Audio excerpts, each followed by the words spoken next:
and welcome to Mindset. My name is Chantelle Fitzgerald and your host. And as you know, Mindset is where we talk to industry leaders at the top of their field to learn how did they get there, what were their struggles and challenges to get there, and their mindset to push through. And today we have an incredible leader here in the greater Philadelphia area, a change maker who has really dedicated her career to helping facilitate change with ease and really helping her customers and her clients facilitate those changes. And she is quite the industry leader. She has developed many different programs. She does tons of different events around the city of Philadelphia and keynote speaks all over. And I am so lucky and grateful to have Miss Erica Wexler here today with us. Thank you so much. Hi. Thank you so much for having me, Chantelle. Yes. It's so exciting to be here. I'm excited to have you here. So thanks so much for coming. Thanks for being a part of Mindset and sharing your wisdom and intuition and amazingness with us today. Experience. A lot of experience. Usually that's where the mindset comes into play, is what we've done when it hasn't gone so well. And then we shift what that looks like around to do it differently next time. Yes, indeed. So let's get into this experience of yours. Tell us tell us your journey. How did you gain this experience of being a change maker and really helping people facilitate change, because change is such a challenging thing for us? I've always, from even the youngest age, thought there's got to be a way to do something and make things a little bit better. Mm-hmm. Not necessarily different, not necessarily even better, just differently. Mm-hmm. So not worse, not better, just differently. So back in the day, I began thinking about how do we bring in large-scale systems change. So you and I have talked quite a bit, and I do have a background as an inner city educator and behavioral health. And at one time, I was working on a lot of projects and initiatives to really bring in change for folks so they could see what the possibilities are. As I began working on larger and larger systems change initiatives, I began realizing that some of the things that I was attempting to do weren't necessarily going in the direction I thought they were going to go in. They wouldn't necessarily stick after I was the one who left. So all of these changes got made, but then they didn't stick. And I thought there has to be a better way of doing things. So I began looking into that. I began asking, how do we facilitate change that actually sticks? So I was, of course, looking at it through the organizational large-scale lens, but if you're like me, you quickly realize that if you're going to make change for other people, or any kind of change at all, you have to start with yourself first. So then I took a step back and began really thinking through how to make my own changes. How do I change myself so I can show up from a more mindful perspective in everything I'm doing?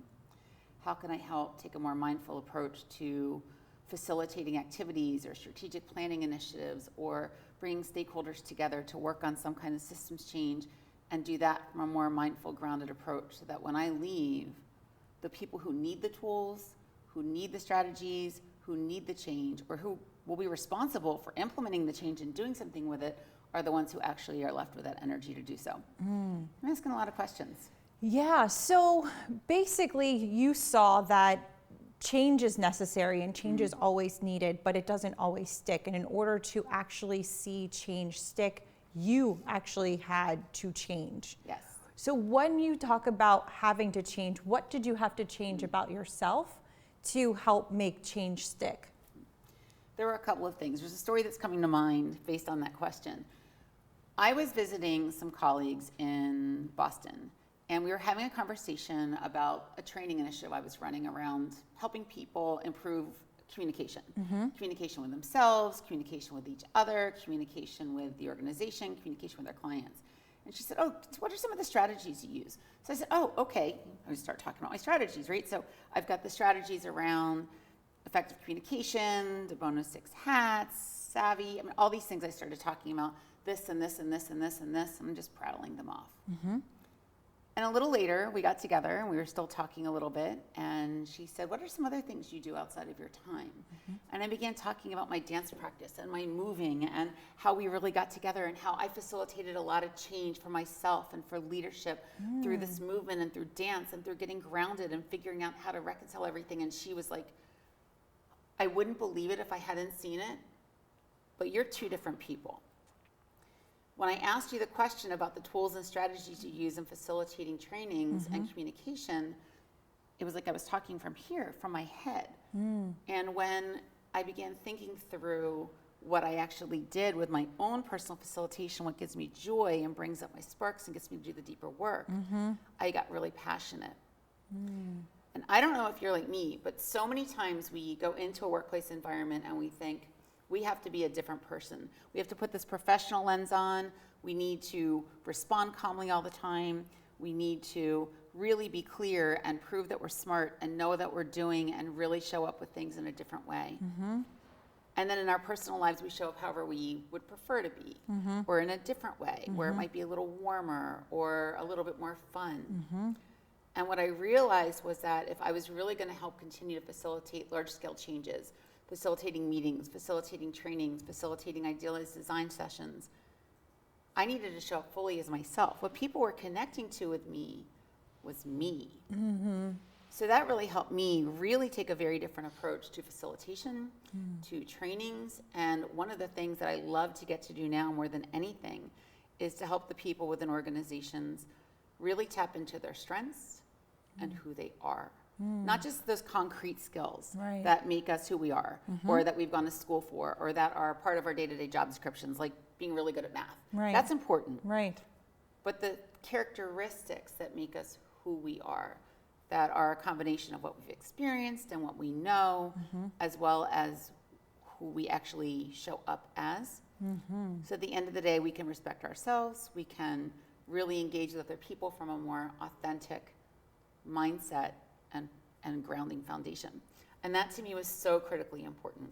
Wow, that's awesome. And you're really talking about, well, it sounds like you were talking about two different personalities, right? We put on our work professional personality, and then we, and then we take that off, and when we go home, then we are our home personality, or maybe we are multiple personalities in terms of who we are with our friends, who we are with our family, who we are with our clients, who we are with our colleagues, those types of things. But it's really what you're getting at is kind of really connecting all of that to who you really are deeper down. Yes.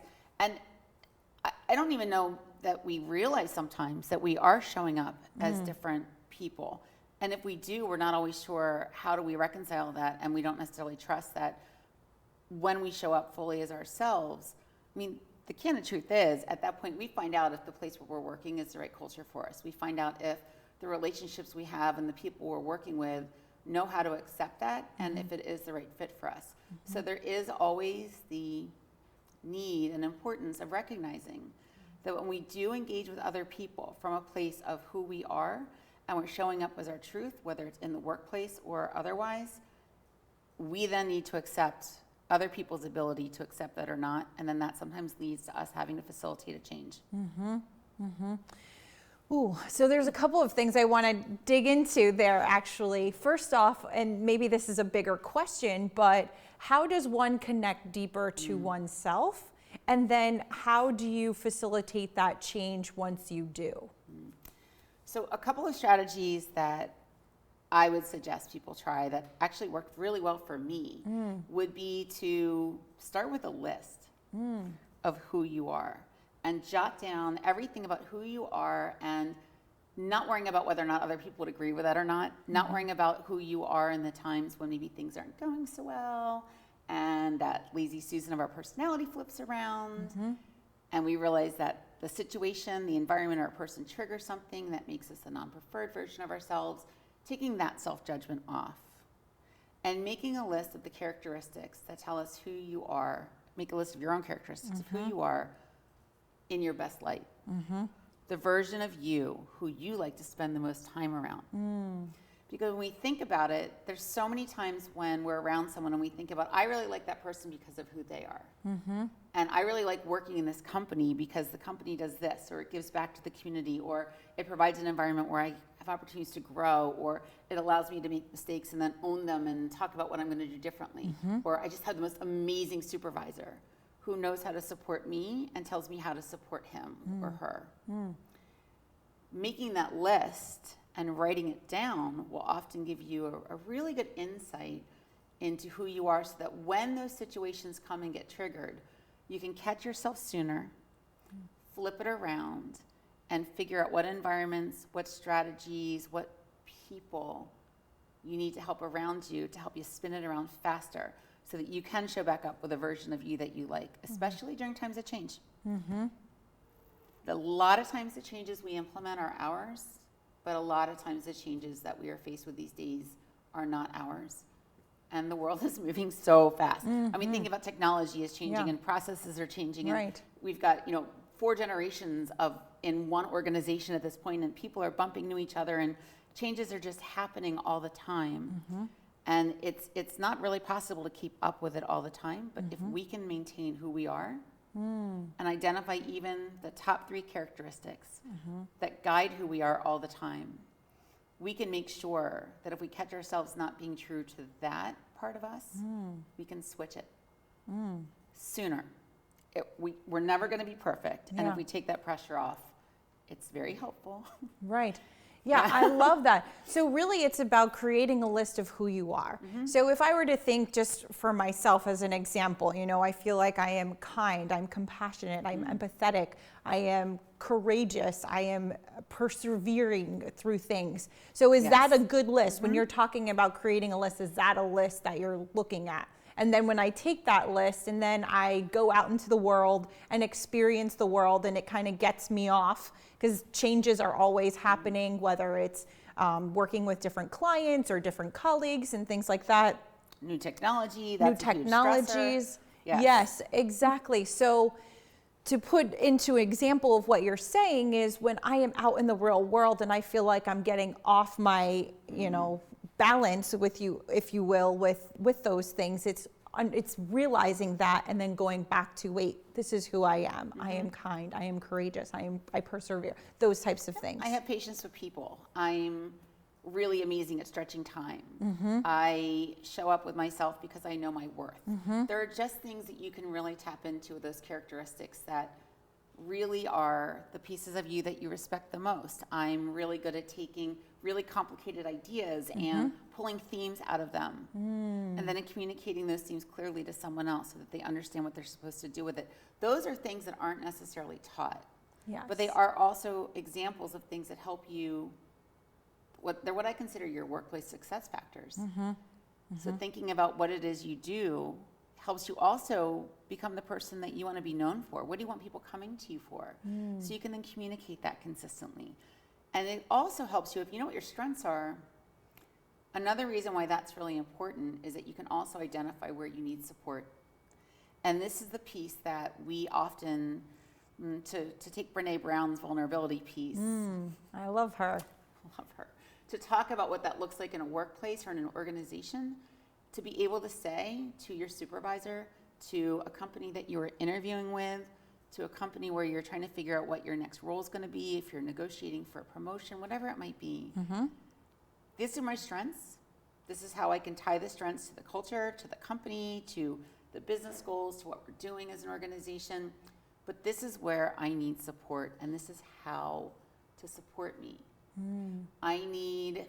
If there's a lot of changes going on, I need to view the materials in advance. Let's say you are a little more introverted and you need some time to think before you respond, so you can process the information, and it's not that you're not trying to respond, or it's not that you don't have an opinion. You just don't do well on a conference call where it's that on-the-spot thinking. Right. So being able to communicate that to folks so that you can still have your voice and get your values in and get yourself heard is really important. That's so huge. knowing your strengths helps you identify how you can tell other people how to help you in life, and that is hard. I was not always good at that, but it is amazing when you ask for other people. Totally. We have to run to break, but I want to come right back and learn more about your business and your clients and some of the challenges that you've had along the way and your mindset to push through. So we will be right back with Erica in just a few minutes. See you soon.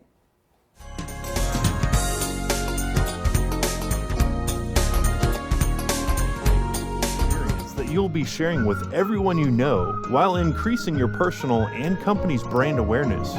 But what is your brand? According to Forbes, it's a combination of your logo, your product, your design and feel, and your personality.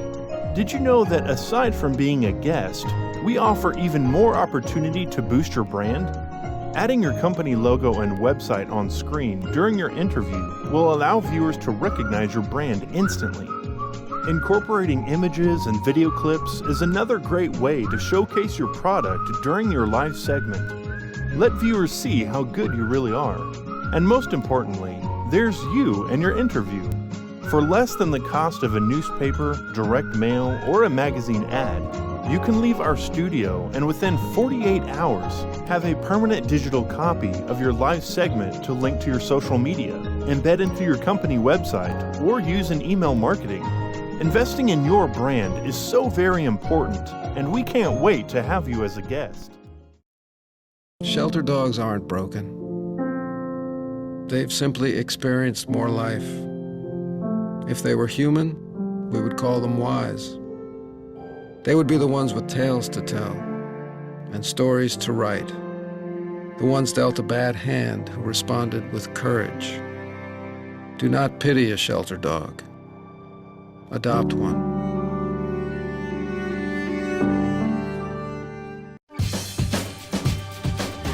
Say we've got grit, and we'll take it as a compliment. Because it's our uncommon drive, our spark within, that brings us together and sets us apart. We are temple made. And when others take shortcuts, when others take breaks, when others take the easy way, we take charge.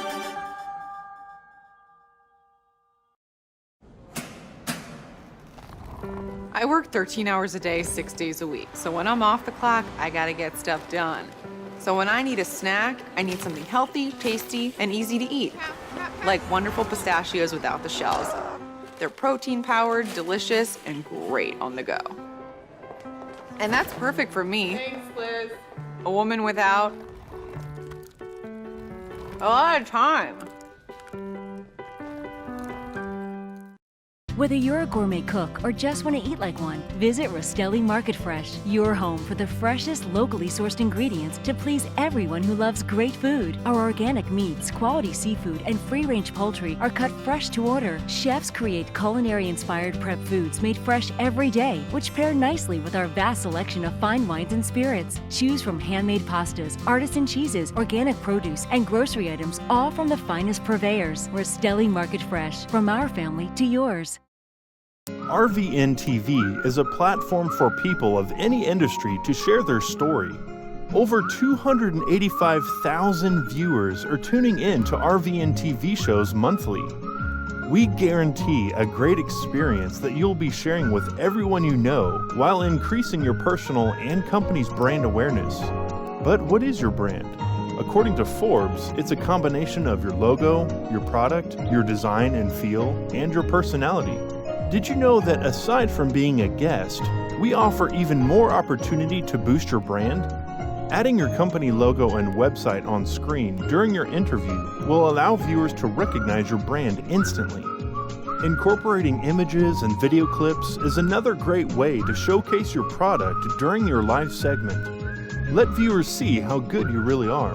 And most importantly, there's you and your interview.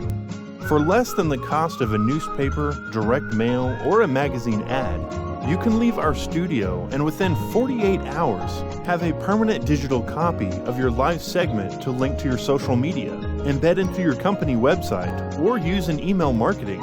Investing in your brand is so very important, and we can't wait to have you as a guest.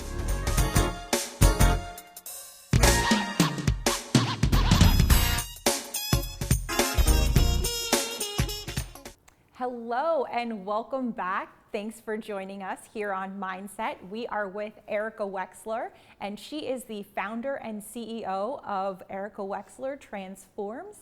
And we are here talking to her about change and change management. So we were just about to get into, before we went to break, to talk to you a little bit about what was the catalyst to start your own company and your own company. What made you decide, you know what, I want to dedicate my life to this and I want to create my own company to really help transform the world? I love that question. Thank you. For me, it started when I was working with an organization that I had the fortunate opportunity to help create. and we were building things and implementing systems change. It was very positive and very necessary. But then for me, it's not just about working within an environment where I'm helping others grow. It was also about having the opportunity for me to continue growing and developing new skills and developing new strategies, and that had stopped. And I'd had some personal situations actually where my mom had gotten ill, and I went out and spent a bunch of months out supporting her. And I came back and just realized that the way I was engaging with my home, the way I was engaging with my company after a bunch of months away, just didn't feel as rewarding anymore. So I began doing the deeper work and began asking a lot of questions. I worked with my own coaches about asking, what is it that I do? And what is it that I want to be known for? And what is the impact that I want to have in a way that helps other people facilitate change? By going through my own journey, I facilitated such deep changes on myself, and it just felt so good to be the version of me that was showing up every day, that I realized I wanted to help other people do the same. So I began looking at where I was attracting clients, who was coming to me for what people were asking me questions about. And it was inevitable that then turned itself into a business where I get to do that every day. I get to go in and do team trainings, even the resource we were talking about earlier about doing your own skills and coming up with a strength-based professional profile. That lends itself into an entire team building activity, to an entire organizational activity, so that we can take who we are and then we work collaboratively together to facilitate the change. And I just began connecting with a bunch of other people who are also facilitating positive change, who are also looking at making things a little better, who are also looking at helping people do things differently. And then it took on a life of its own. Wow, that is amazing. Super fun. That is awesome. And you're told me I was on the right path, because it just got sparkly really fast. That's awesome. And I love that you love what you're doing. So tell us a little bit about building that business, but what were some of the challenges along the way in building your business? And once you really found what your life purpose is and what you wake up in the morning trying to do, what are challenges that you face as you go through? And of course, your mindset. Right. So the mindset's so critically important, because there are the days when things are hard. Being the life of your own business owner goes up and it goes down and it goes up and it goes down. And it's really about going back on a daily basis, realizing there has to be something bigger than I am designed to do, and paying attention, not just to where we're running into the barriers, but thinking about, like being like water, where if you pay attention to what water does, it runs into a rock, or the river is running, and then but it doesn't just stop. Water doesn't stop. It goes over the rock or around the rock, or finds the cracks and that open space, and it keeps going. And it very rarely ever gets stagnant. It finds a way to keep moving. For me, taking that mindset with, well, maybe this isn't quite what I thought I was going to be doing, but where are the openings, right? Now there's this boulder. Now there's this barrier. Now there's this rock. Now there's something that I wasn't anticipating. Some massive change happens. Someone loses their budget. Someone loses the leadership who had originally thought that they were going to make these changes, and now that's changed. I mean, changes are changes. So working in the change world, my biggest challenge is that I'm working within a field where everything's always changing, including the changes. Yes. So it's thinking through that. But if I take the mindset of looking for the open space, taking a moment, if I say, okay, this is feeling hard, let me take a moment and just sit back and relax and take a moment to breathe, to dance, to be creative, to take that Amy Cuddy approach to opening up and really looking for that positivity. That inspiration is going to come about doing something that maybe wasn't that path I was stuck on, but a path that might open up even better opportunities than I may have been planning. So for me, the secret in the mindset has been a lot about flexibility. And I'm finding that to be really critically important for the clients who I'm working with. Because the feedback I get a lot is that right now rigidity is not working in anywhere, because their stuff's changing, their budgets are changing, their peoples are changing, their priorities are changing. So learning how to help people facilitate change that's their agenda, not mine, actually takes the pressure off. So I can find out by asking a lot of questions. What are their priorities? What are their goals? How will they decide if something is successful or not? How do they really want people to feel at the end of whatever the experience is? What is it they want them to do with it? That so what factor? Because my number one rule in life is do not waste people's time. Don't waste mine. don't waste others, and then make sure I'm the right match to help facilitate the changes they're looking for. And by really being open to that, it's possible to connect with the folks who I am the right match for and who are needing something to a change that works. And then be able to shift gears every single time that change is something that had nothing to do with what we talked about at first, but now something new comes out because someone asks a question or does something. So we do that instead. So that flexible mindset to me is critically important. And I really believe that that translates into organizational work across the board. That's so good. Yeah, no, flexible mindset and being open, but also finding those clients that also have the flexible mindset as well, right? And or do you find that most of your clients are more flexible, open-minded, or is it more of trying to slowly take them towards the steps of flexibility and openness? It's a combination. I will say that the one consistent characteristic of all of the people that I'm fortunate enough to be able to work with and collaborate with, because I really do view everything I get to do as a collaboration. They have their goals, I've got this, and we have a conversation about how we're going to work together to meet it. And the one thing that I would say is consistent across everyone who I have the opportunity to work with is that they do also take a collaborative approach. They ask me what I'm seeing as the trends or how I might want to do something like this. They come in with their ideas and they come in with their vision. And then I have a chance to think about, well, I'm also seeing this as a big industry trend. Would you consider this? And then we work together to land on something that just worked for them and taps into the background that I bring. So that to me is the consistency with people who I've been really fortunate to get to work with. That is so great. And I think collaboration is so key too. Critical. And really understanding everybody's points of view and thoughts to really come together to find a bigger solution as well.